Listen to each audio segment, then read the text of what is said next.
What's happening in the canine industry? For all the latest news, views, and expert opinions, stay right here for the Canine Paradigm. You'll hear from industry leaders, experts, doyens of the industry, learned colleagues, movers and shakers, and the odd randy guest. Get the latest insights and expert advice from both here and abroad from the people in the know. Now, here are your hosts, Glenn Cook and Pat Stewart. And I'm Lofty Fulton, and I'm out of here. Hey, I need to tell you something. Oh, God, what is it? Some time ago, we did an ad episode where we talked about how we were going to get better with our ads. I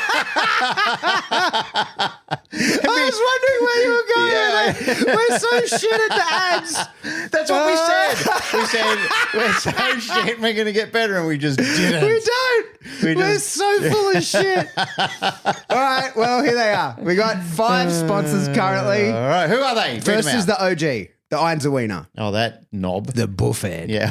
No, he's the OG. He's been with us since the start. No, he's good. He's going to sell you whatever you need. Yeah. He'll get it. What you should do is contact Jason from Ironswick Dog Queer with some peculiar product, tell him you want it, and make him get it in and sell it to you. Even if you could buy it somewhere else. Just make sure he gets it in for you. Just make that bastard work.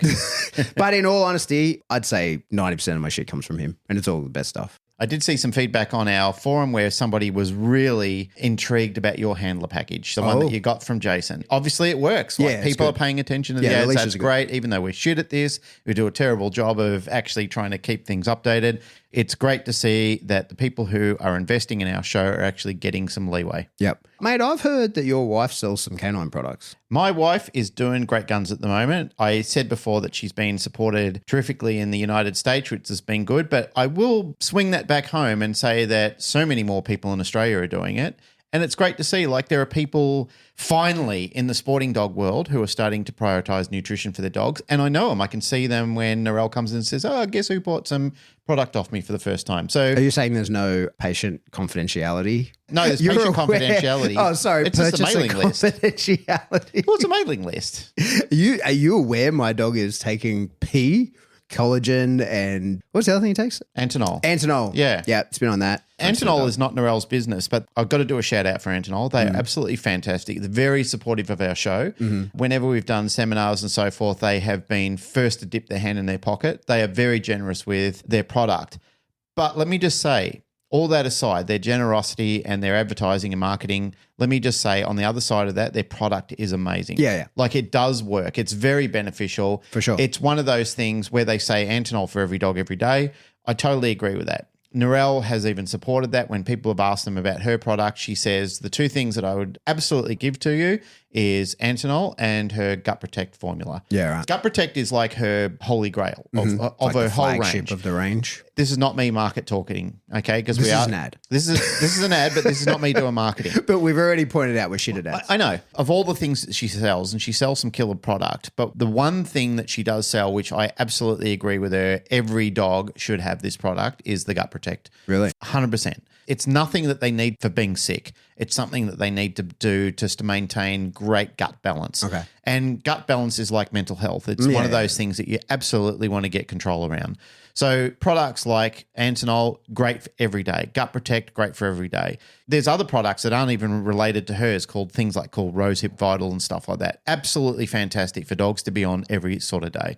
But I know there's other people we need to talk about. If you want to learn more about Narelle's products, go to our website, canineceuticals.com. I think it's You'll figure it out. It's .com or .com.au. It's one of those. No one types that shit anyway. Everyone just Googles it and then goes, just Google it. You'll find it. Hey, Yeah. George Kittredge, I reckon we should get him on the show. We should have George Kittredge on the show. Yeah. Not only is he devilishly handsome, but he's got a fantastic, one-of-a-kind product that I've never seen replicated anywhere in the world. You and me were getting a car ride by him. We got to see the prototype firsthand. And then his bike got stolen with the prototype on it. did. Remember that? Yes. Yeah. But anyway, George has Rowdy Hound Dog Box. And so it's a crate that goes on the back of your motorbike so that your dog can go everywhere with you. And it's cool as shit. It's a great idea. You should totally get one. Tailored Canines in Canada. Yeah. Do you know that Taylor from Tailored Canines is hosting Jazz Whiting later in the year? I do know that. Yes, I saw the ad. Very good. Yep. Not only is she doing great stuff with her Tailored Canine, her training business, but she's also getting a fantastic trainer over there to help with her tailored training. She is. And finally, Barbara de Groot, The sugar mama from the Heart Dog From Training. the Heart Dog Training. Just fucking throws cash at us. Just supports the show. God bless her. Yeah. I think later on in the year when Narelle and I are over doing a seminar with Melanie Benware, Barbara de Groot is coming over. Wonderful. I think she has put down a like, and I said, you better come, sugar mama, and she gave me a thumbs up. So hopefully she's going to be there and I can give her some love to repay us for all the kindness and support that she's thrown at us and ask nothing in return. All right. That's our ad. Yeah. That one's good to go for at least another 4 years. You'll hear from us then.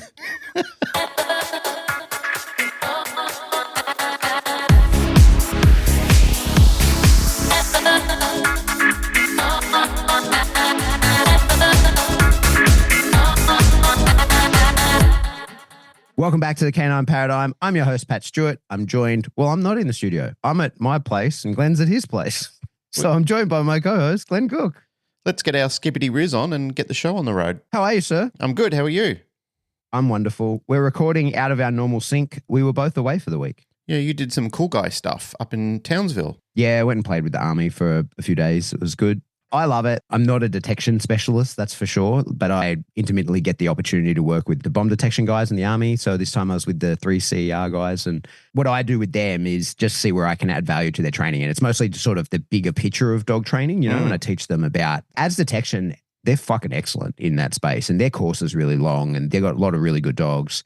And so it's great being with them because they bring in some of the biting people who I can probably offer more to, but I get to offer value wherever I can and help in the bigger picture of the training rather than in the specifics of the bomb detection part because they're fucking good at that. They don't need any advice from me on that. And so, yeah, I love it. Had a really good time. Yeah, I've met those guys before through Red Team and yeah, they do a great job. Their capability and the level of aptitude with their dogs is absolutely terrific. And I know I've said this before, but it warrants saying again, I'm really proud of our government agencies at the moment on how much extra curriculum they're investing in their own training and maintenance and having a look at third-party operations to see what they can do, like I said, to add value to their extensive courses and their new learning and their new understanding and training their new recruits in a different format. Like that is absolutely terrific because I feel that for a period of time, Boyd introduced me to a lot of people in the agencies in the early days and they were kind of stuck in a loop for a period of time. Mm-hmm. They were worshipping an old training Bible that was so redundant for a long period of time. And I say this with a reservation, of course, and respect, but I do feel that it's a lot of ego around that, like it's protecting somebody in the past's integrity and people are afraid to do it. And especially in some of the old agency ways, they kind of had this hallowed ground. Like if somebody wrote that book, they were the guy. But the problem is the information they got was already well old and they weren't really connecting into the real world. But they're doing that now. Like they've realized, wow, I've seen people from the States, I've seen people from Europe, and I've even seen people in our own Australian soil that can do so much better things with their dogs. It's time to modernize and get up with it. So for all the decision makers in the government agencies that are doing that, well done. Thank you. I really appreciate you. And knowing that you're doing that, like I said, I feel safer in traveling. I feel safer going into community concerts or outings or whatever you're doing because I know that you're getting the training and you're putting in the hard work to make sure as a Commonwealth in Australia that all the citizens are safe. So it's a very big thank you. Oh, we had some terrible news during the week. It's just a shocking thing that the passing of George Kittredge happened. I put a post up about it. It's not my pain. It's not a thing about me, but I do have some residual guilt around what happened with George because him and I were chatting. We were talking about having him on the show and I kept saying to him, mate, both Pat and I are individually time poor at the moment. And I feel that that saying is getting in front of a lot of catch-ups and a lot of meaningful conversations with people that I keep feeling that I'm saying this too frequently to people, being time poor. He's passed away now and I felt absolutely fucking shocking about it, like real deep levels of devastation. I was planning on seeing him when I was over in the States in October. We were going to catch up with each other and mate, it just hit me like a fucking ton of bricks. I don't know if it's healthy to feel that way, but I really appreciated him and he was a good dude and I kind of see the future in people like George. And I loved his enthusiasm and his innovation and all the great things that he's just a good person. Yeah. I feel that that's why I'm suffering a little bit internally over what's happened. Same, like George had a very captivating personality. He was a really fun person to be around and just a massive heart. And so it's a big loss to the dog world. And he was fun and motivated, like he's been advertising on the show, the Rowdy Hound dog boxes, like what happens to all that now, like it's devastating. It's really sad. I don't really have any, I'm terrible with this stuff. I never have anything of value to add beyond saying that it's just a huge loss to the whole industry. But just beyond the dog industry, like he had, friends and family and was a really nice guy to be around. So it's a shitty situation. I know we've talked about this before. I was just super impressed with him when we went to the Colorado conference, and George was the first one to put his hand up to come pick us up. He was jumping out of his skin to see us again and talk to us. And, that's where he shared the story about his Rowdy Hound box and getting his bike stolen and the prototype stolen and all those type of things, which we've talked about a number of times. Just being in the presence of someone like George, and like you said, he just had this real enthusiasm about life and nature and fitness, and he was excited about being involved in the industry and where it would go and all the people that he got to meet. Like I said in the little memorial thing that I posted about him, when I went to St. Louis, it was Josh Moran who originally introduced me to the IACP and, encouraged me to go over there. And I met Justin Hall, and we went a couple of days earlier and rented a little apartment over there and hung out for a bit of time. But when I got to the conference, I was a new kid in town. Like I just got there from Australia. Jim Mulholland and a few other Australians had sort of gone there here and there, and I really didn't know anyone other than those two dudes. It was George Kittredge and Duke Ferguson, who both came up and took me under their wing and made me feel very welcome. And we sat out in the courtyard that night drinking and sharing stories, and George was telling me how he had time in Australia and so forth. So like I said, he was one of the first people who really came up, showed an interest, hung around, talked to me the entire time. We kept in touch ever since. So periodically, George and I would have chats about things. If he was feeling a little bit confused about things in the industry or what he should do next, he always dropped me a line just to talk about it. I kind of felt like I took on a little bit of a big brother sort of role with him, that we would just have these engaging conversations. And I always found him like a funny and caring sort of dude, and I appreciated him. So yeah, of course I'm gutted, and I know there are a ton of people at IACP and his own friends and family who will just be absolutely saddened to know that such a good person, of all the people to pass in the industry, of all the people to pass, it's just horrifying that it could be George. Yeah, we should move on. Yeah. The other thing I wanted to talk about while we're talking about legacy, I was at the PIAA conference while you were in Townsville, which is why we're recording late, which is the Pet Industry Association of Australia. What that is it's a gathering of people who own boarding kennels, daycare centres, training centres, and it can be everybody in between. So even people who are employees can come along, groomers can come along as well. So it represents grooming bodies as well. But it does a lot more than that. It does retail, it does fish, it does ethical breeding, all those sort of things. So it addresses the industry as a whole. The conference itself, it's called Ausboard, so it's specifically around the pet care industry. I used to be a board director for it for a period of time. I got invited up because it's just kicked off again since COVID, and they got 60 people turning up, which was absolutely terrific. They asked me if I could do a couple of days of talking, so we had people coming there talking about pet first aid. We had a guy called Rob Rowland, who's the Sandhill Warrior, who he trains with a lot of athletes. He's been over in the Olympics helping people out, and he's a motivational speaker. He was terrific. He had some really good stories to tell.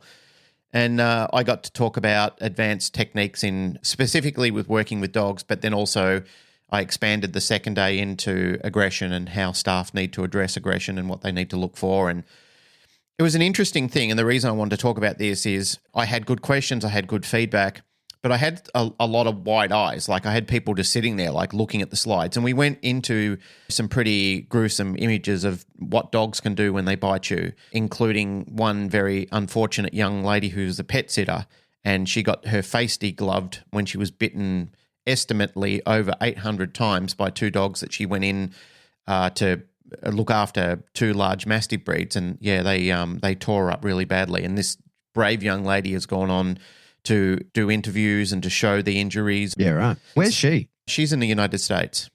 Yeah, okay. Just the brutality of what they did to this lovely young girl is just beyond belief. But I wanted to share it nonetheless about, unfortunately, there's a saying that fools rush in where angels fear to tread. The same thing happens with a lot of those pet sitting incidents where people don't really know the dog all that well, or you don't know who it is, and it could be some young kid engaged in just coming in and looking after your dogs, and suddenly there is an issue, like there's a real issue. A lot of people, even what I find is a lot of seasoned people don't really understand aggression, and they don't really know how to pass it on as well. So it was good that I got to talk to the business leadership group about it. And one of the things that when I got up to speak the second day, there was a lady there, Cheryl, that does our HR, and she's a HR specialist. And she got up to talk about HR and, like all the rights that workers have and how employees and workers really need to talk about issues and have those deeper level discussions. And everybody was really, really engaged with Cheryl, like lots of questions backwards and forwards. So on the second day, when I got up to talk to everybody about my second topic, which was aggression, I said to people, I just realized something. I realized that you guys have a little bit of a disconnect to this. And this is why it's very important that you listen to what I have to say in this next topic, because when I hear a HR person coming and talking and the engagement that you guys have, it makes me realize that your focus and your attention is on human behavior, like how to address staff and how to run and manage staff, because you're a little disconnected from the actual operations of the kennels. But it's important that you guys know this, and it's important that this is still a TAPAS. It's not a training course. It's just an introduction to what your staff need to know. So they do need to know about this, and they do need to have access into a more breadth of training so they can identify the signs and the behaviors of dogs and even cats and know how to keep themselves safe. And therefore, you don't have any loss in business, you don't have any injured staff, you don't have any work safe issues, and so on and so on. Mate, it was great. They were very interested in it. Even during the breaks, I got literally everybody came up collectively while we were having drinks outside and wanted to talk about it and get more involved and know how to progress their companies and their businesses and how to offer more training packages for their staff. So it was a privilege to be able to offer something so comprehensive in such a short amount of time to a group of industry leaders and professionals that would help their staff and benefit them from causing a mischief that could be irreversible. Well, that's good. Yeah. Well, it's good that it was so well received. It was terrific. And like I said, it was a privilege. But the other thing I wanted to quickly say before we get onto our topic is there was a guy that started this movement in Australia for us in this industry, in the pet care industry, and his name is Bob Biggs. He's still alive, and his two sons, Andrew and Gavin, are actively involved in the industry as well. Bob, he was one of the pioneers in a group called PIJAC, which before it was PIA, Pet Industry Association of Australia, it was PIJAC, which was the Pet Industry Joint Advisory Council. Bob Biggs was the guy who started that, and I just wanted to mention Bob at the conference to let everybody know what Bob did in those early days when he used to travel over to the United States. He brought back a lot of comprehensive information. He shared everything. Like he started the conference movement up. He started pet information for all industry professionals up, and I really feel a debt of gratitude for Bob. I really looked up to him when I was a young guy. I met him when I was in my early 20s. And I just thought, this guy is a real mover and shaker in this industry. And I just didn't want people to forget about him or the work that he did and the legacy he created. Because as I've said on this show before, I think people who do great work for the industry and then share it with other people need to be acknowledged. We're kind of living in a different age where everybody's so obsessed with themselves. They've created this prison for themselves where they're captivated by either money or social media likes, and their obsession is beyond belief. And they don't share much anymore. It's just about creating their own network about themselves.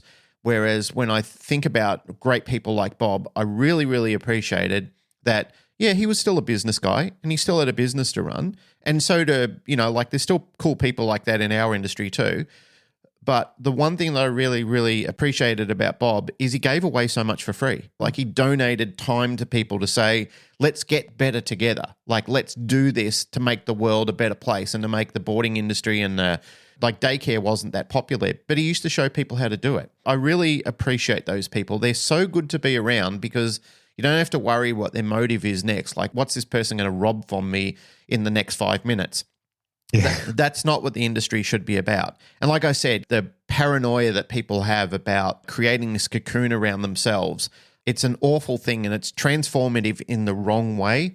Like we're starting to see all this fighting and bickering and industry lesions occurring all over the place. And when I mean lesions, it's just like death by 1,000 cuts. And I really feel that we're up to about 500 cuts where some of this is actually getting to. And I'm not really looking forward to where the next 500 go unless people really start moving together, like Bob herded people into Pyjack and then Pyre, and we developed a strong industry, and then we started becoming advisors to government and local councils and people who were putting the hurts on the industry. Well, that's what this industry started to put a stop to. They started to create a network and a council of intelligent men and women who would then sit with councils or sit with local government or federal government and say, hey, we're the industry body. We're the smartest guys in the room here. You guys are the government, but you need to listen to us because this is the facts around what and how the business should be running.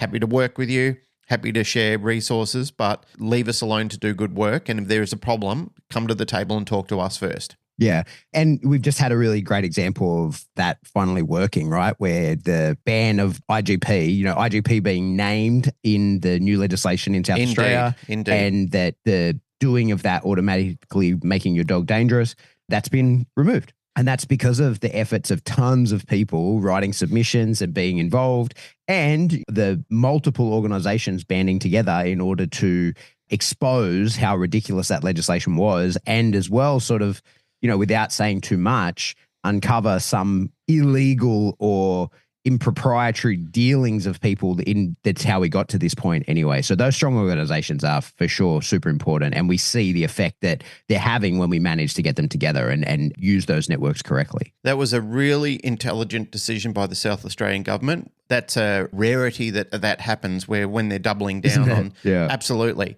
Once they've locked these things in their sights, it's unusual for them to then about face and do a reversal on it, or even an amendment to their suggestions at the start. So thank you, South Australian government, for being progressive. That was wonderful to see. And the sporting dog people in all communities are generally good people. And they're generally, there's always rotten eggs, but the industry is doing everything they can to stamp them out and to move them on. We don't want them involved with us as well. We want to be as far away from those people. And if they're doing it and they are exposed for doing it, they're not representing us in any way, shape, or form. It's an individual.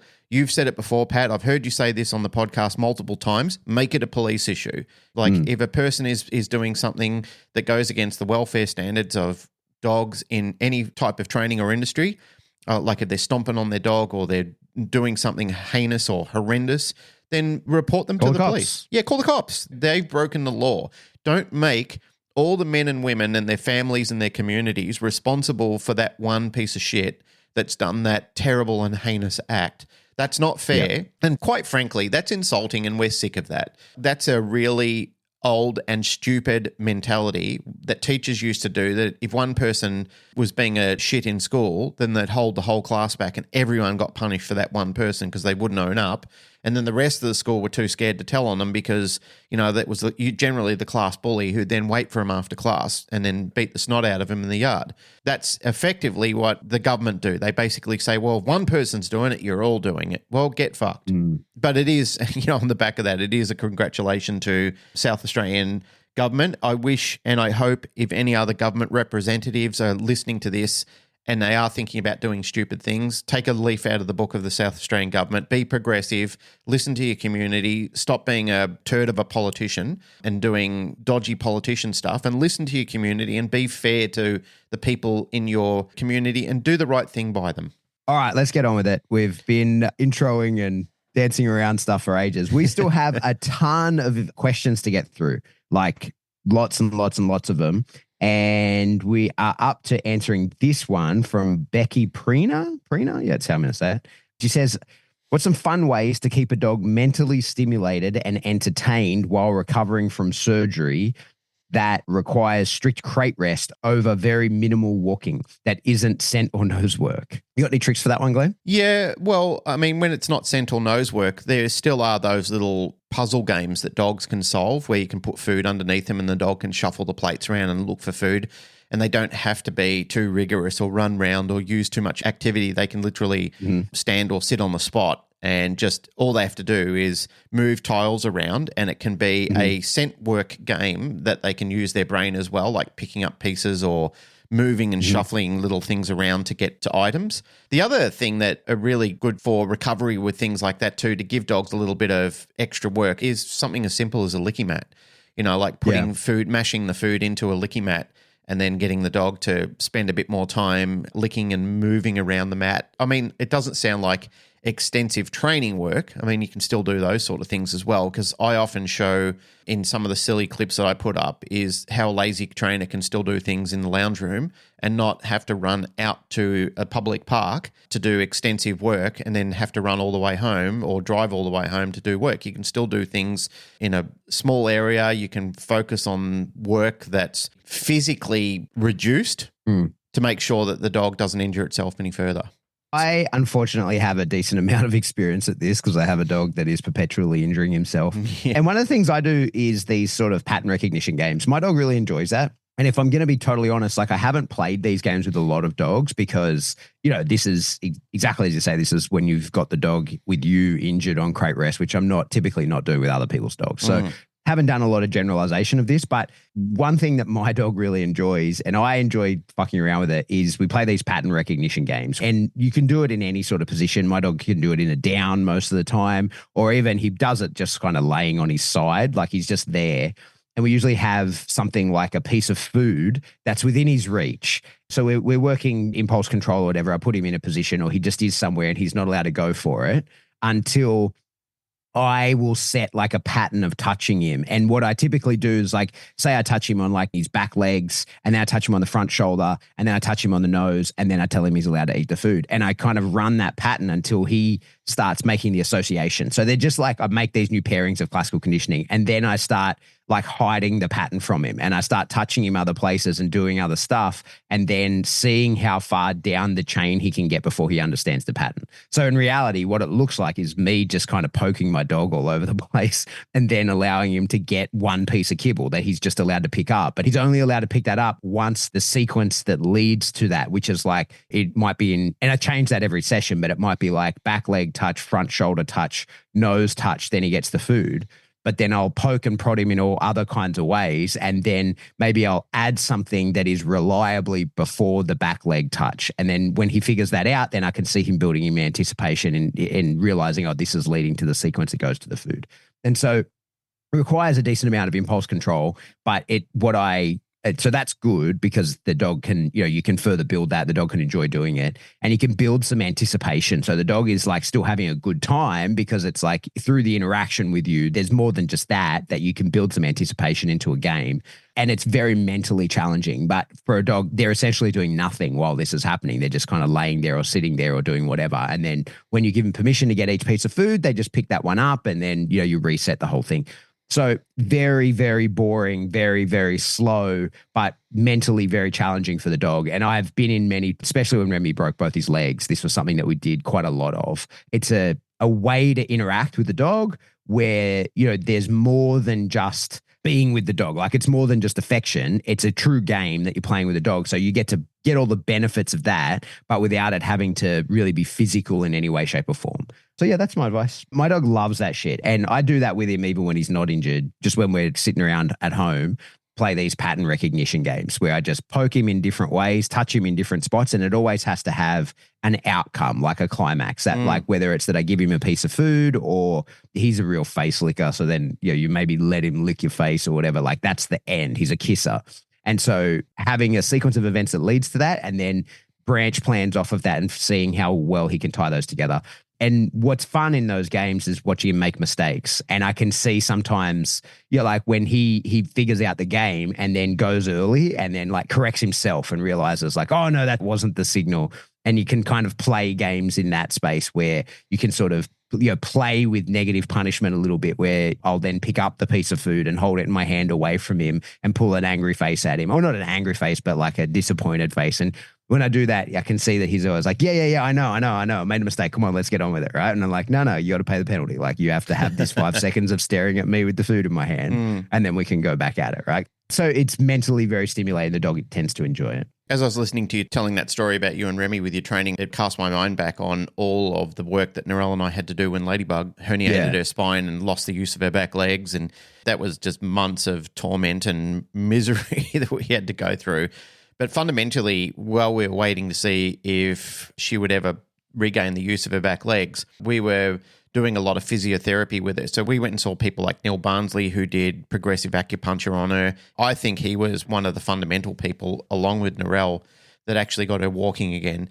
We had to do things like we bought this human wobble board where you stand on it and it vibrates.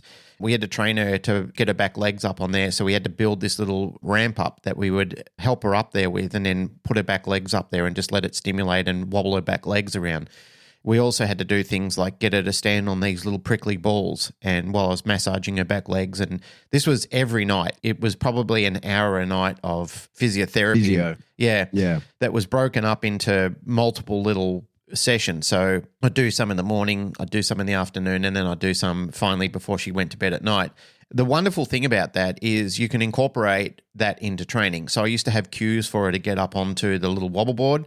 So I cue her to get up there, and she loved it. She looked forward to it because she thought, oh, this is cool. Like, I get treats, I get attention. Even when she couldn't use her back legs back then, she'd slither up onto there like a little snail, and she'd, slime her way up onto the board. And Ladybug just had this wonderful never say die attitude. You would never have known that she was worried about that she lost the use of her back legs, because she just took it in her stride with everything that she actually did.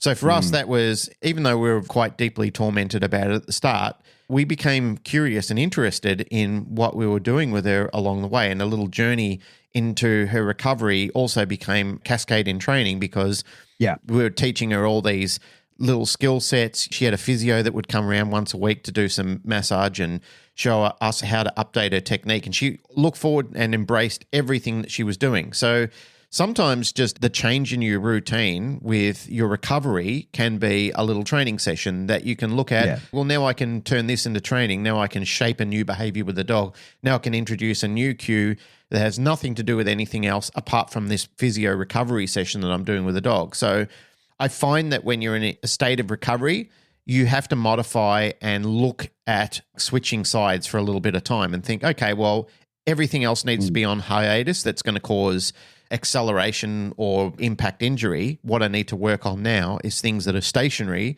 that we can play shaping games. To put it in perspective, it's like people who injure their leg and can only do upper body if they still want to go to the gym, like Jay was doing for periods of time. Yeah, exactly. When Jay Jack, had that horrendous car accident and shattered half of his body, he was just doing upper body work until eventually he could start using his legs again enough that he could regain fitness and get back in the gym. So you can do things like that with dogs as well. You can mentally stimulate their mind. You can teach them a new shaping exercise that doesn't require them to accelerate or to impact with anything or to progress the injury in any way. You can just think outside the box. And if you don't know what to do, you can reach into the community. We've got a Facebook discussion page that we use. You can get in there and say, hey, I'm stuck for ideas. I've got this dog that's got this injury. It's maybe a back end, a front end. It could be spinal or whatever it may be. What could I do to do some training and psychologically stimulate my dog? And I'm sure that there will be people with some good ideas in there. Yeah, for sure. All right, let's carry on. So the next one that we have is from Julie Toure. And she says, how do you address a family that has one spouse doing the work and the other spouse bending the rules / not sticking to training? Both have expectations and had flying colors in the vetting process, but is dragging us now. That's almost every family that comes to see me with a dog. Yeah. It's very rare for both couples to be synchronized and to both share the passion for furthering the dog's education, especially in working dogs' home. There's usually one very, very enthusiastic person who's very involved in dog sports, and then you have a suffering spouse. That's exactly what, Yeah, that's not interested in, they love the dog, don't get me wrong, they love the dog, but just they're not interested in the politics, they're not interested in going to the dinners, they're not really interested in talking dogs. Like to them, they'd... Well, and the 4 a.m. starts to be the places where you need to be to do the things. Yeah. They would probably rather have someone bang a nail into their hand on the table or something like that. Yeah. So for them, the fun part is the relationship with the dog when the dog is not working, like hanging out on the couch with the dog and just doing generic dog things. But in saying that, that person and you, whoever that may be, husband, wife, or whoever, you kind of need to have an agreement between the two of them of what the criteria is being taught to the dog and how they shouldn't have an impact on that. So even families that come to me, and mainly these days, all I'm dealing with, and I put myself in this basket, but I'm dealing mainly with aggressive dogs, like dogs that have got genuine problems and have got council issues or local government issues all over them. But I have to have these stern conversations with the partner who's not contributing to moving forward about the safety issues that they need to be now concerned of not being so lapsed around the dog, leaving doors open, being absent-minded about how they walk the dog, being very loose and irresponsible with the dog at times. I have to have that adult conversation. And generally it's better coming from me than the spouse or the partner of the person, because if it comes from them, it generally tends to lead into an argument. And like most couples in relationships, the other person can be 100% right in what they're talking about, but the spouse or partner needs to hear it from somebody else, because they won't believe it until a third party comes in and says, like this is the way, and it's my professional opinion that you need to be doing this. So I'm 100% of the belief that when you're sitting down together to negotiate terms, it kind of has to be written up in some form of contract between you, whether that's a verbal agreement or that's something that you actually put down on paper in a pros and cons, or just a physical agreement between the two of you that I will be the one doing the training. I'm the one that needs to go out and educate my dog on these certain skills. If you're playing with the dog, these are the things that you can do and these are the things that are off the table. And at least that way, it gives your partner an idea of what will cause a problem for you. If they're still insisting on doing things that are having a net negative effect on what you're doing with your dog, then that's a bit of a jerk move altogether. And I do know partners, shamefully I'll say it's generally men that do these sort of things. Like they get home and they come in from work and they do silly things with their dogs. And the ladies who are doing a lot of the hard work, it's not all the time that it's like this, but this is generally the conversations I hear. The ladies who are doing the hard work with the dogs and really listening and really trying to establish progress with the dog, their husband will come in or their boyfriend will come in and just roll around with the dog on the ground, where the dog basically looks back at them and goes, yeah, see, fuck you. Yeah. I don't have to do any of your shit. And children are fundamentally like this as well. In the examples I usually give people, especially when I'm using pre-macking examples, it's called mum, dad, nana, where they work out who is the weak link in this system and who do I have to go to get what I want, and how do I overrule all of the other firewalls that stop me from getting to where I want to go. Yeah. I reckon, like, when I've had instances of this, it sort of comes in two ways. There's often times where one partner just is lazy and doesn't want to do it, right? And to those people, you just kind of say like, hey, like, I get it. This isn't something you're thinking of as fun, but just don't be surprised when you don't get the results you don't get from the work you're not doing. And so, like, it's as simple as that. And I often explain to people then, like, especially when there's one person in their home that's really into it, I'm like, what's going to happen is that dog's going to become more tightly bonded to that person, and it's going to become their dog. Yeah. And the dog will do the things for those people. And so maybe that's what they want. Like, who knows? And some people just don't want to do the dog stuff. Like, they just want to have a dog. And if they're talking to us, it's because something's gone wrong, like there's an issue with the dog at that point. Like the dog has not turned out to be as easy as they thought it was going to be, or they're beyond their point of understanding. That's why they've had to call in a trainer.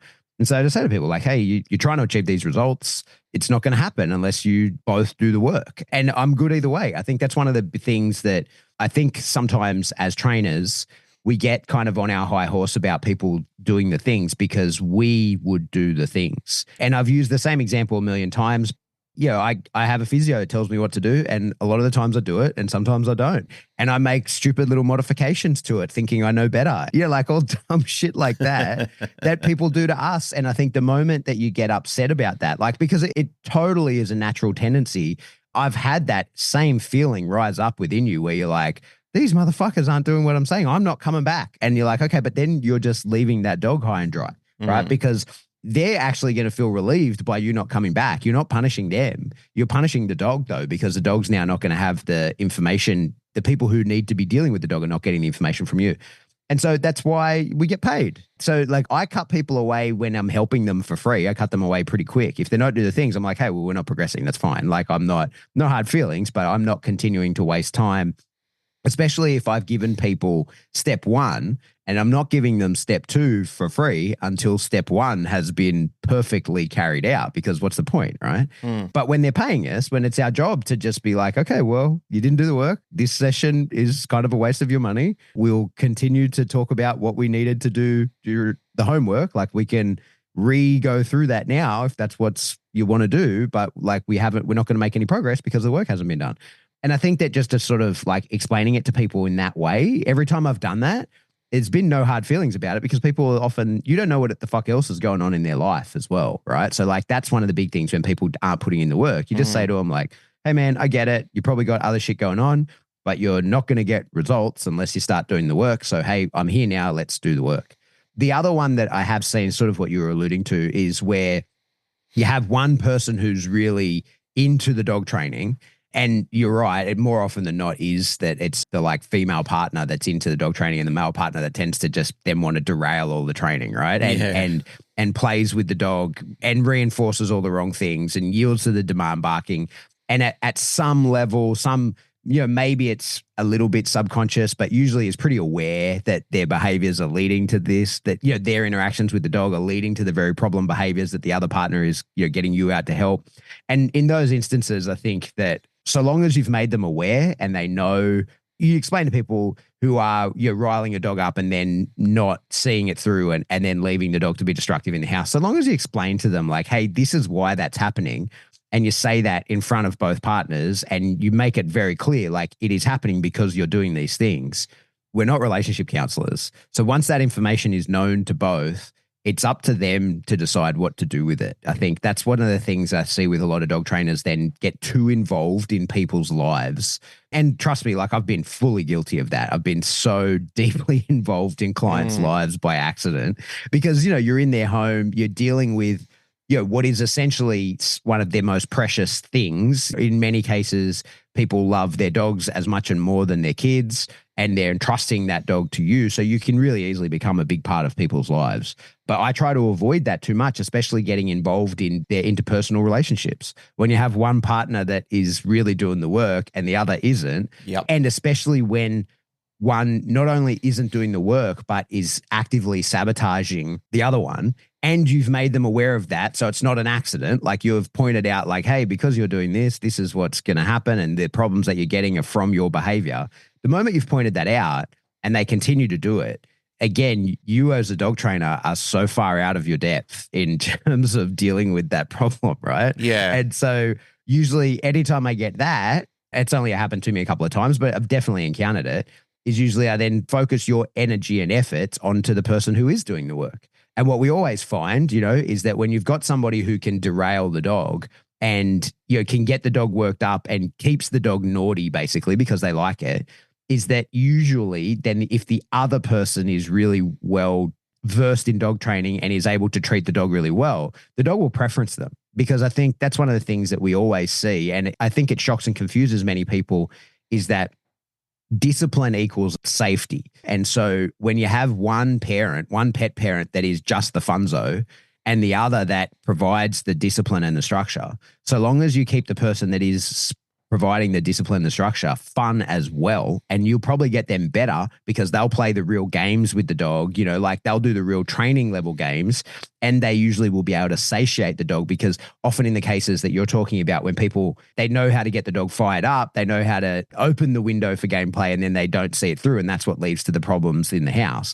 If the other partner that is into dog training is not only able to play those positive games and say to the dog like, hey, I'm a lot of fun to be around, but also then provides the boundaries. It's always been my experience with dogs, they'll preference that person. Dogs will always preference the person who gives them the corrections as well as plays the games, rather than the person who just plays the games, because that is a more complete picture of a leader to a dog. So for sure, the dog might enjoy the other person and play with them and get rambunctious with them and all that kind of stuff, but they'll be called away from that person by the other one who's putting in the work. Yeah. The reason we know this is because like we see it in our own relationships, right? And not because our partners are disinterested in dogs or are doing anything to intentionally sabotage us, but because we're so much better with dogs because it's our fucking jobs, right? Like, we're professional dogmen. It should be that our our dogs preference us. And so while, everybody else that's involved with my dogs can feed them and play with them and give them the affection and that kind of stuff, what they never do is discipline my dogs.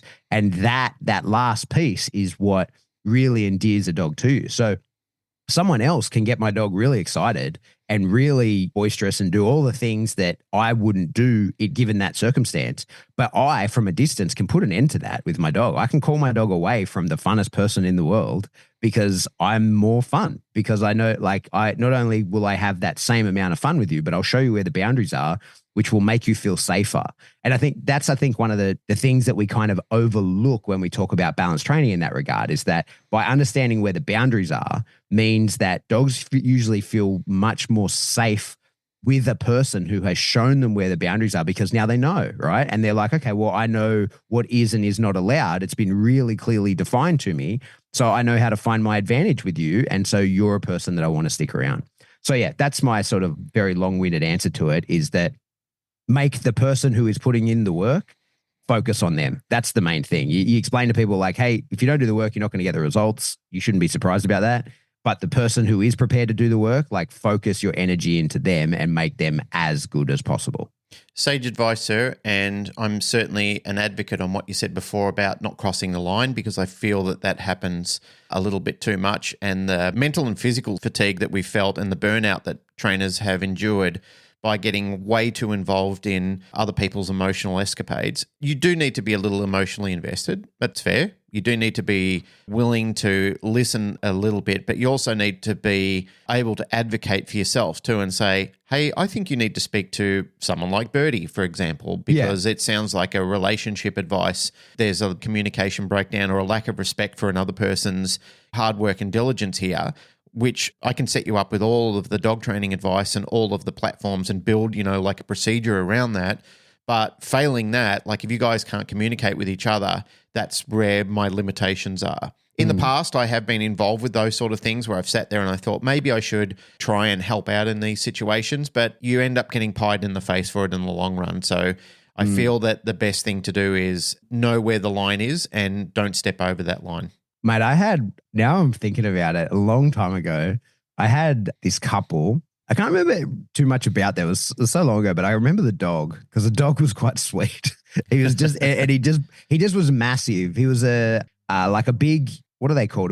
He wasn't an Irish wolfhound, but he was kind of similar. Big hunting dog. I can't remember what they're called. Big pig hunting style dog. But he was really a nice dog, but he just was monster and pulled like a freight train. So the dog itself wasn't a hard case, but I remember being in their home and they were just bickering. They were just at each other the whole time. I remember thinking, oh my God, what a horrible relationship to be in. And I'm in their house. It was so awkward. It was so uncomfortable.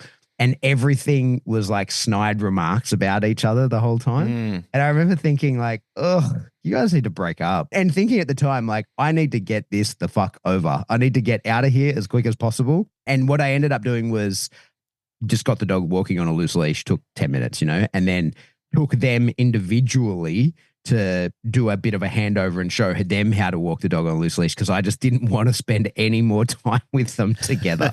And individually, they were fine, right? With me, they were fine. But when they were together, they were just snarky and bickering and fucking horrible with each other. I've never kept in touch with them. I got the dog walking on a loose leash fine, right? It was a one session, we're out of here. But I just remember thinking, yeah, what a fucking horrible relationship to be in, where that's how you constantly talk to each other. This is the person that you allegedly have chosen as your partner. Right? I know. You've chosen this person and you're just going to fucking bicker with each other embarrassingly in front of essentially a stranger. You know what I mean? I was like, oh my God, imagine what this is like when nobody's around. There's some weird ones for sure. And I recall when I was back in my youth, when I first started, I was probably 5 years into it, and I'd started to actively go out and do private lessons and so forth. And there was this couple that I'd gone around a couple of times, and I started to get this weird vibe from them. It just felt strange, the conversations all started to be a bit leading and a bit uncomfortable and weird. And what I quickly came to find is that they were grooming me for a menage a trois, which is which is a fancy way of saying a threesome. And I thought, I was everyone knows. Yeah, I was driving home one night and I was thinking to myself, maybe it's in my head. Maybe this is just an ego thing. I'm just overthinking this. But the next lesson I went in there, they really sort of ramped it up. Like they felt comfortable with me to start making, like there was jazz on and, like they were burning candles and shit like that. There was no dog in the house. The dog was there, but it was never openly said, but there were all like doors open for it. And I just kind of played dumb with it. Yeah. And it just got uncomfortable. So I just sort of withdrew from the offer after that and I gave it to another trainer. So those sort of things, like funny things like that have happened. And I know, like you had a lady that was trying to get you to catch her masturbating or something like that. Like there's some really weird and diabolical things that have happened. There's probably some stories that have happened to me where I probably shouldn't talk about them on air that were just sexually weird and crazy stuff that people do. But yeah, there's all the yucky stuff where people have these confronting relationships in front of you and you're just thinking, why did you bring me round to have to bear witness to this? And there's everything in between, which gets a bit funky and grubby. Dude, I have always tried really hard not to get involved in this family situation. Yeah. Especially when I was doing in-home behavior mod stuff a lot. And, like every day I was in at least 2 up to 6 different people's homes every day. Yeah. Right. And so you're in there just like, and sometimes like with recurring clients, I've had really, really rich recurring clients where I'm there, at whatever intervals, couple times a week and let myself in. They're people who are used to having help around, right? So they've got live-in maids and cooks and stuff like that. So they're very comfortable with having help in their home. And some of the crazy family situations that I've peripherally been involved in that I just have always thought, nah, I'm the dog trainer. I'm not getting deeply involved. And you can't help it. In some instances, you become good friends with people because you spend so much time with them. You're the source of really important knowledge to them. And I think, plenty of us have had clients become close friends and then even become more than clients, become sort of like a student ever more long-term, like become the mentor of a client over time as they've realized they really enjoy dog training and gotten into it. So for sure, like you can end up in people's lives. I'm not saying you never do it, but in these sorts of situations like what Julie's talking about there, where there's a problem between the couple, I am always just like, I'm not a relationship therapist here. And this is one of the things I think dog trainers need to recognize as well is we get used in that regard quite a lot, right? Like dog training, you can fulfill the role of many other professionals. And when you realize that you're doing that, it's fair that you should charge accordingly, right? There's been instances where you kind of realize like, hang on, the reason you booked this session is because you need a person at the home at this time, right? Like this has become therapy for one of the people. And so in those instances, I've had the conversation with people be like, hey, I don't feel comfortable doing this anymore because this is no longer dog training. Like you're getting something from this that is no longer the service that I actually sell. And beyond the implications of I'm not qualified to be trying to help you through this life situation. Yep. Also, I'm not getting paid to do that. There's a reason why therapists get paid more than all this is because there's a lot of training that fucking goes into it. And there's a lot of risk that they're accepting and trying to help you do this. I'm a fucking dog trainer. I know how to help your dog. I know how to stop the dog being an asshole in your house. And I can improve your life in many ways doing that. But I can't help you make these big life decisions, Like I can't give you advice on how to get along with your own partner better than you already are. Yeah, exactly. When you're talking about that, I used to train the dog that belonged to the Cronidi family who had the Cronides restaurants all around Sydney. They had a massive place and same sort of thing. Like I'd go around there and the owner of the dog was rarely home. It was his house staff that I was working with the dog with. And they'd sort of come home and they'd come over and talk to me for 5 minutes and then they'd sort of go, oh, got to go. And they would zoom off. But it was them that they were having the problem with, like having the dog jump up on them and getting excited. And, like they come out in their nice clothes going somewhere and the dog would jump all over them. But they were never around for me to help them out. So I had to pin them down one day and just say, hey, I know you're busy. I know you got a lot on. I know you've got all the restaurants all over town, but I do need a session with you. And I said, because your dog is now great with all your house staff, it's not going to be great with you because you're sort of flying in. And they sort of said, oh yeah, but they can show us. And I said, clearly they're not. If you're still having this ongoing problem, I don't think they understand how to pass this on or how to give you the tools that you actually need. So there's crossing the line, but there's also holding the line too. And that was a situation where I just said, it's kind of like this. I said, I never like giving up a client, but if you guys aren't going to get invested in this and do the work with me, there's no value in me staying here and just collecting the money. Like, it doesn't make sense. Like, I can come around, like a couple of times every week and train the dog for you. But if you're not going to be invested in doing this, the problem's going to be there. Then one day you're going to turn around and say, well, what was the value and the point of you coming around anyway? Yeah, exactly. So exactly. You'll question my ethics, and then that won't sit well with me. Like, I will have an issue with that where I'd rather resolve it with you now. The good thing was, he respected it. He kind of said, yeah, look, I get it. I understand. And he said, sorry, things are hectic. And I totally get it, mate. And I said, but let's make sure that I work with you to find a hole in your diary that I can actually fill that with some good knowledge, that you're not confronted with this dog and it's not a problem. So I said, I'm happy to come around and do all the maintenance training and teach your dog the foundational work and get your dog's skills up and build a knowledge base of understanding with the dog. And I said, this issue, having the dog jumping on you, it doesn't know it's not supposed to. Like, it thinks there's the people that I'm allowed to jump on or that I get away with jumping on, where I need to give you a handover and the tools how to do it. So we did, and we fixed the problem quickly. And that was great. And it sat better with me that I wasn't going around there and just collecting a paycheck, but then in the back of their mind thinking nothing's changed. The dog's behavior is still annoying and painful. Yeah. I think that cup runs full, right? So like, you get a lot of people who, most of us who are professionals, and take our job seriously, we want to be successful in our job. And it's more than, like, we do our job to make money for sure. I have to put food on the table. I need to live my life, and this is my chosen profession. I'm good at it, and it's reasonable that I ask to be paid for it. But I think for all of us, we also are pretty wed to our success as well. Like, it's not good enough just to be paid. I want to see it through. Like, I'm not just rocking up to do nothing when there is a job that can be done. If the dog can be fixed, I want to put in the work and fix it. And often you get clients who don't want to be involved and are happy just to pay it. And I've had those clients as well, that where you essentially become a glorified dog walker or a very expensive dog walker, right? Yep. Where they're like, oh, the dog enjoys your company, you should come every week. And almost always that turns bad when you can't put in the work, exactly as you just described, where eventually they realize and they go, well, why the fuck are we paying this guy? Because the dog isn't getting any better, right? And then it's too late for you to then be like, yeah, well, I've been trying to tell you. And there's an element of pride in accomplishment that has to be felt, like you need to get the dog over the line and improve the status of the situation for the dog. So yeah, it's a tricky one dealing with mixed reactions from people. It's a tricky part of our space. And I don't think that it's a thing that we're very well prepared for.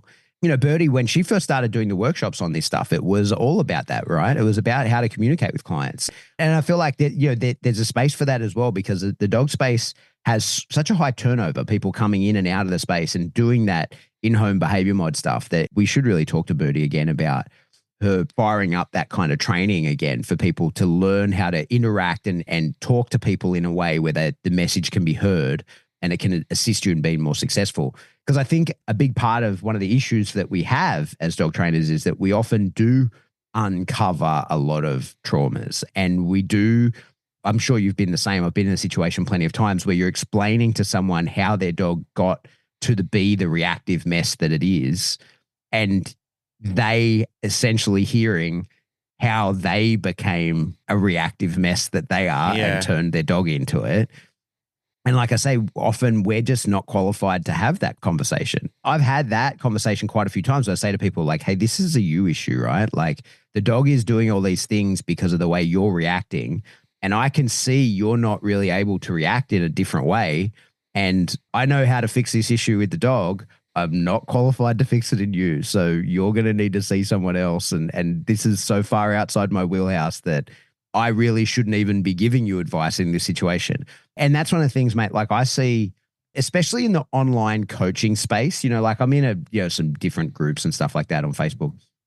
And I fulfill that role to numerous people in terms of dog training, right? I'm your coach, but I don't meet people. It's all online interactions. I provide you the course and all that. But I see so many of these like wealth and mindset type coaches that are 22-year-old kids that know how to build sick websites and use AI really well. And so they are wealthy and they've got the right mindset themselves, like they're deep in that hustle culture. And what they get really good at is uncovering people's traumas and sort of breaking them down to, their bare bones elements and understanding what's holding them back and all that kind of stuff. But then they're not trained in how to put those people back together, right? And then they're often not good at it. And so they leave all these broken messes. And every now and again, they'll have a person that, it comes out the other side really well because of their interactions with them. And there's their testimonials that goes on their website. But I see so many people who are playing in that human psychology space without knowing really where things go from there, right? Like without fully understanding the damage that they might be doing or the fragile nature of how so many people's lives are being held together by their past beliefs. And that while, yeah, for sure, some of those belief systems don't serve that person, it might be performing the function of the driver that gets them out of bed each day. And so when you then dismantle that on them with no actual training or understanding of how that comes, like how important that is and what's going to happen after all that, I think it's super dangerous. And for us as dog trainers, like I try really hard to stay out of that space. You really uncovered something that I was talking about earlier on, where some people are completely shameless. Their ethical or their moral compass is so out of whack. They don't care about their client. They only care about themselves and their bank. That is their medium to getting wealthy, is just chewing through as many people as they possibly can. We've talked about it in other episodes where there are dog trainers, and there are some floating around here in Sydney who are just shameless about their interactions with people, and the money they charge for their skills and knowledge is out fucking outrageous. Like it's just completely off the Richter scale of what would be ethical, because they don't have the skills and knowledge to be able to, I mean, really, they couldn't train a bored dog how to dig a hole. That's the reality check of it. But they've marketed themselves in such a capacity, and some of these narcissistic kids that do these sale funnels, they're just living in a world where it's just about clout. It's really just about getting you in, and whatever happens to you on the other end, they'll go and sleep soundly and travel off to Europe and not give you one fucking spare thought. Yeah. I think if I can think about it, I think I probably consider every single client that I've ever been with and think of their dog. It's not that they're on my mind all the time, but there will be times where I'm cycling through that memory Rolodex where I'm thinking, I wonder how this person's going with their dog. And there's times where I've lost touch with people, and it's not to get them back on the sales funnel again. It's just like I'll say to them, how's things going? Like, are you making progress? And it's just that one line. And they come back and say, hey, man, everything's good. Really appreciate the time. We're getting on top of it. And that's all I need to hear. Or there might be a time where they say we moved or met another trainer or whatever it might be. As long as they're in good hands and they're getting the service that they need and the fulfillment they need, then really we've done our job in what we've done. But you're 100% right, mate. Like there is a slew of people out there who couldn't give a rat's ass about who you are or what you are. I just need to get your money off you, and then I'm happy to move on. All right, let's carry on. We'll do one more, I reckon, on this. Yeah. All right, so Patrick Prynne says, what would you guys advise to deal with working dog company owners that have an antique view on dog training and dog work? In my work, I come along plenty of people that still are old school, and I can't seem to find a polite way to make them see the light. It needs to be polite because the bills must be paid. That's a hard conversation to have, and we touched on that earlier before when we were starting to talk about agencies. The way that I found my workaround with it is to constantly suggest it and to be able to provide evidence. It's kind of like those married couple conversations where, like a husband and wife just won't agree with each other. And there's no point in holding a gun to anyone's head over those sort of things, because you get opposition reflex often. Like we talk about it in dogs, but it's very prevalent in human beings as well, is when you try to push them towards something, they just about face and go in the opposite direction. So instead of guiding them to the light, you take them to the darkness more, because they just have this level of fuckery or this training or this regiment or this fellowship with their group or whatever it is that they just bunker down on. They just don't see that you're trying to help them. They feel that you're trying to insult them. So there's a couple of suggestions that I generally have, and that is just gently suggest. and just talk about how you've had this great success, or even provide evidence, like send them video of dogs doing great work and let them see for themselves.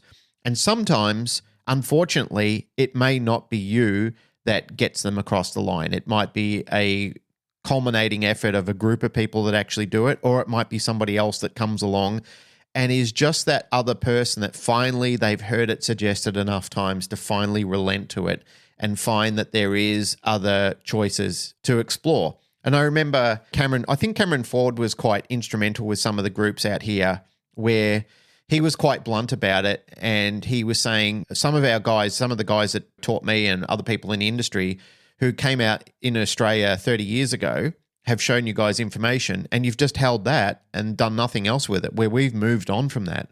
Like in the United States, the progression that we're doing is well beyond, like, this is redundant work, what you're doing now. And I think that bluntness at that time with his credentials and his knowledge was able to have people go, yeah, we really do need to step up. So he politely shamed them in a way that they were able to see we are holding true to old values that just don't cut it anymore. And that was able to be the switch where the bosses then went, yep, okay, it's time to make the switch up. Where sometimes that can have the complete opposite effect on you. You can politely shame somebody or shame them. And shaming people as a general rule isn't a good thing to do, because shame is something that generally people don't forget. And if you professionally shame people or privately shame people, they can hold it against you. There is some residual with that as well. There's a lady called Breanne Brown who talks extensively about the effects that parents have on their children and companies have on their workers and people have on other people about shaming them, and the net negative effect that it actually has on them. So be careful with shaming people.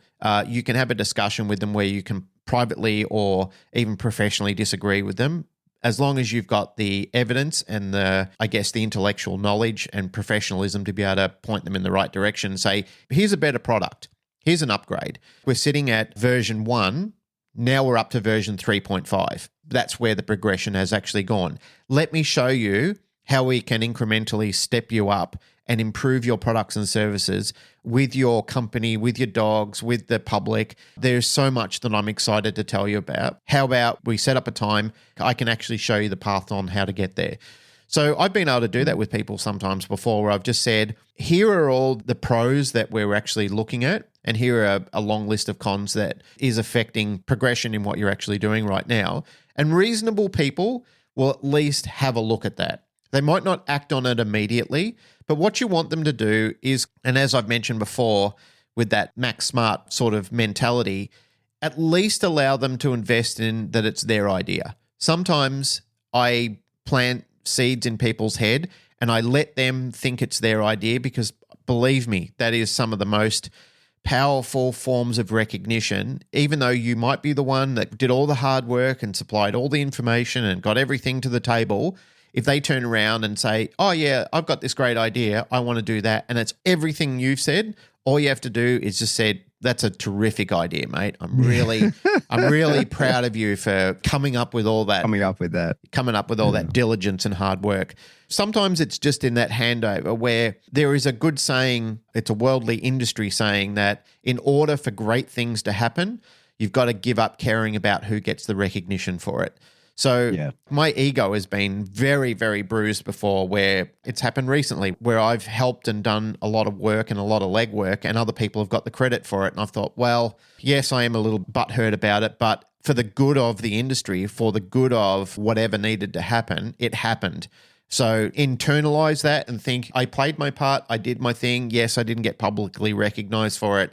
I didn't get a public thank you or anything like that, but I did play a part in it. I should just rest on that and know that really, in retrospect, I got my way. I made things happen and I made progress happen, but somebody else has got the right up for it. So you have to learn to be cool with that sometimes, because that's going to happen more than you like. There'll be other people that get the seat at the table, get the golden handshake, or get the thank you. But, sometimes that's a political playoff.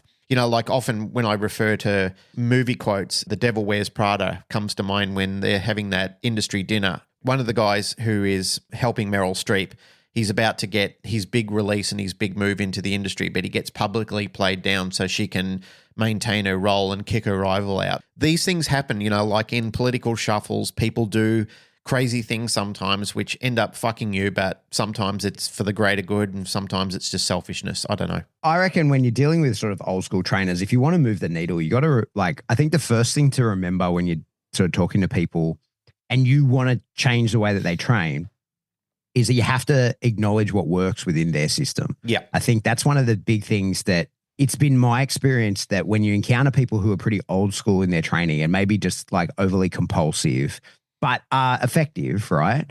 I think one of the things that causes opposition to that is that when people are an extreme, right? So they're on the more compulsive end of the spectrum. When they look to what else is available, they don't look one step up the spectrum. They look to their opposite point. Yeah. And so it's been my experience that you see a lot of people who want to stay in fairly archaic sort of old school methods. The reason they want to do that is because it's working, right? So they are getting the outcomes that they feel represents what they want to achieve. And when they've looked elsewhere, they see nonsense, right? Because, people who have been around a long time would have seen typically if they haven't progressed, it's because their initial introduction to more motivational based training was ridiculous. And by somebody who said something that was obvious and patently untrue. And so they've just stopped paying attention to that side of the industry. And so I think when you want to move the needle on someone like that, you have to do a couple of things. You have to first acknowledge that what they do works. It might not be the best way to do it, but it's our way that is working because they have been successful. And if they're archaic methods, it means they've been around a while and they've had success doing it. I just want to insert something there. The other point is at one stage, they were the legend. They were the go-to. That's right.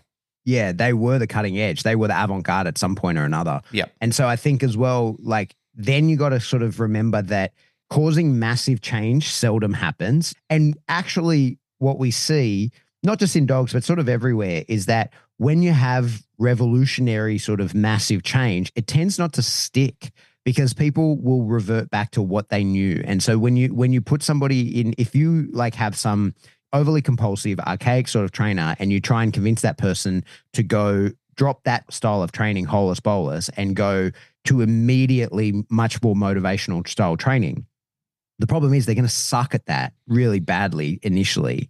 And they're going to want to revert back to what feels comfortable and what they've had success doing in the past.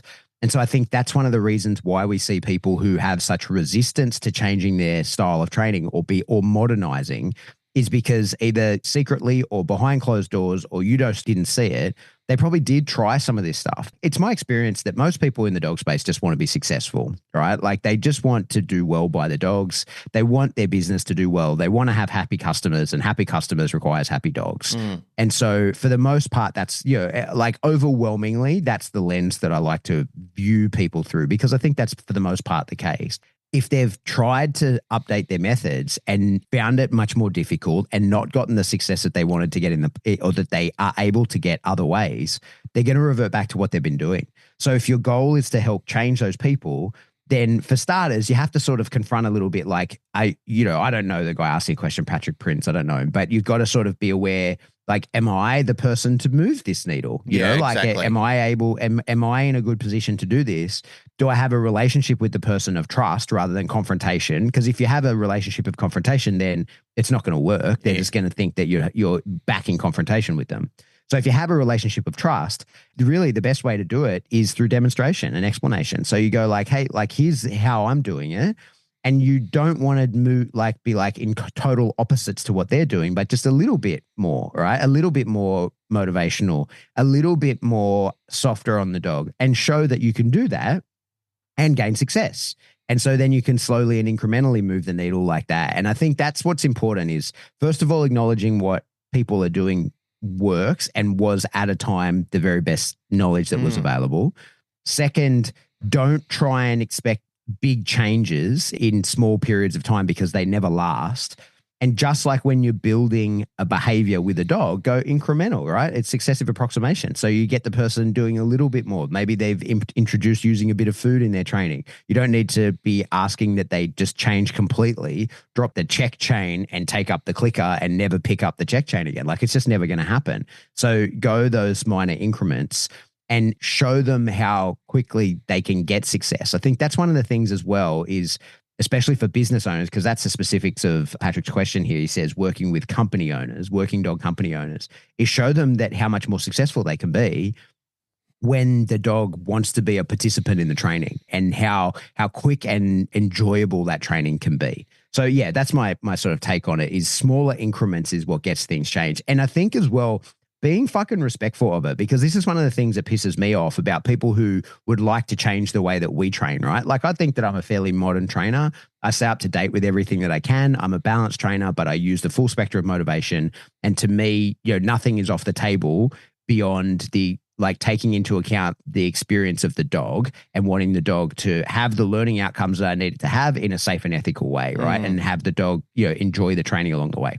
But when people tell me that I'm just full of shit and I'm doing it wrong and what I need to do is this other stuff, I'm always then back to like, okay, but show me, because what I'm doing works. I'm not wed to any method. I'm not wed to any technique. I'm doing what I think works the best. And within the skill set that I have, I'm achieving the outcomes that I want to achieve. So you're going to need to show me that there's a better way to achieve this. And you're going to have to like explain that to me in a way that is understandable, in that I want to see those outcomes, like those outcomes of being successful. I want to see I understand dogs and I understand dog training. I understand how to read a dog's body language. So you're going to need to show me that if you think what I'm doing is putting the dog at stress, you're going to need to show me your training being as effective within a reasonable timeline and not putting the dog through equal or more stress. So this is how I feel about it when people try to move the needle on how I train. And so I think that we should apply the same to people that we want to move to be more like us, is acknowledge that it works, but move what they've done in the past works, move the needle slowly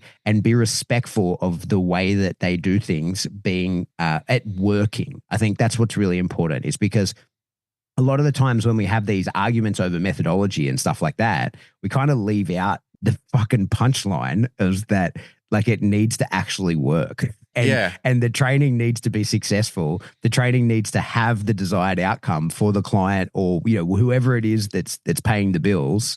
The training has to go the way that they want it to go within a reasonable amount of time. And when that's our key criteria, then from there we can talk about our methods and how it goes. But when people are like, oh, we got to do it in this particular way, and you're like, okay, cool, can you show me? I'm like, no, but you can see my slideshow presentation. You can come to my seminar, which is entirely theory, and there'll be no practical work. Then I'm like, oh, so you're just full of shit, right? Like, so no, you don't understand what I do for starters.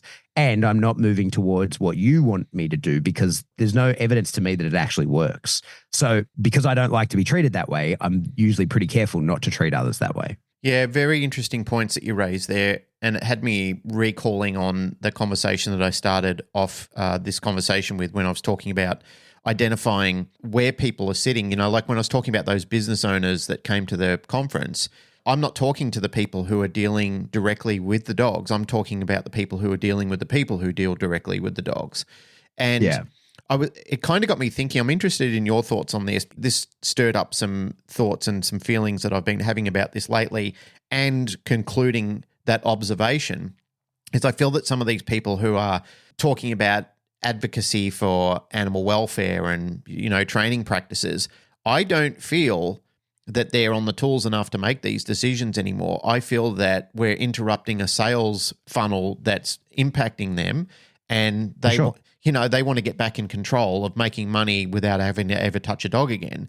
Maybe, I don't know. I might be way off tangent here, but I kind of feel that these people aren't advocating for, like a change in advocacy.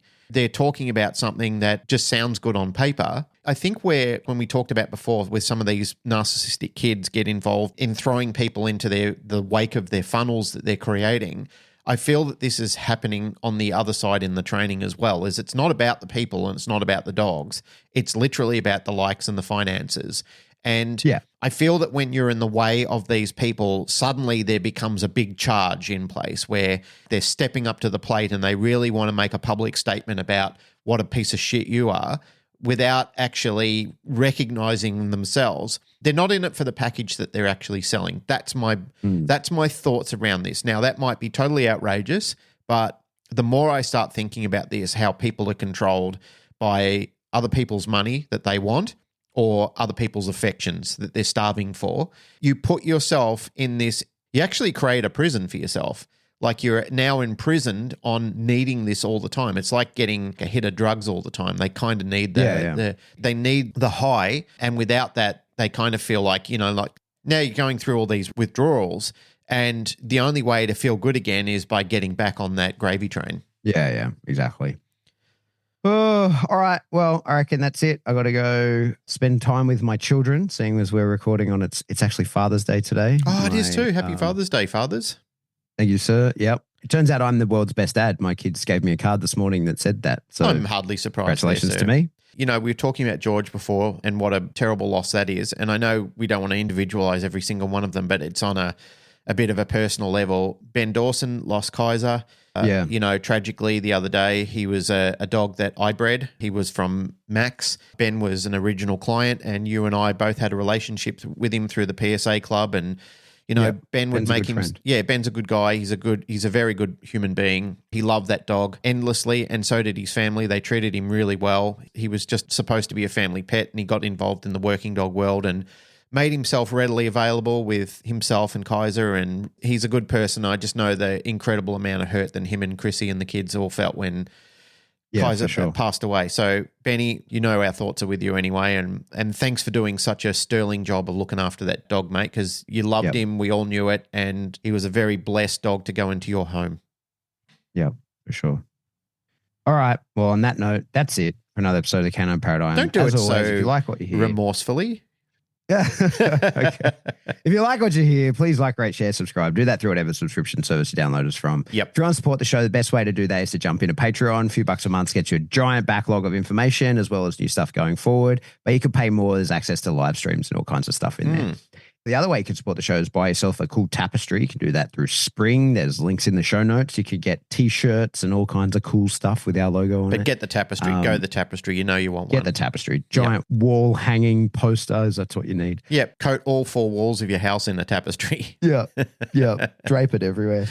If you want to get in touch with us, best way to do that is to jump in the Facebook discussion group. There's 10,000 odd people in there, all being cool. And for the next few episodes, although next week Mike Ellis is in town, so we'll probably have him on the show, right? I imagine that we'll try and get a recording done with Mike. So hopefully that'll happen. So we might put an end to answering your questions for a little bit, but we'll be back.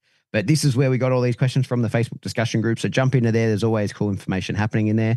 But if you want to get in touch with us directly, you can shoot us an email. We are info@thecanineparadigm.com. Love you all. Goodbye. Na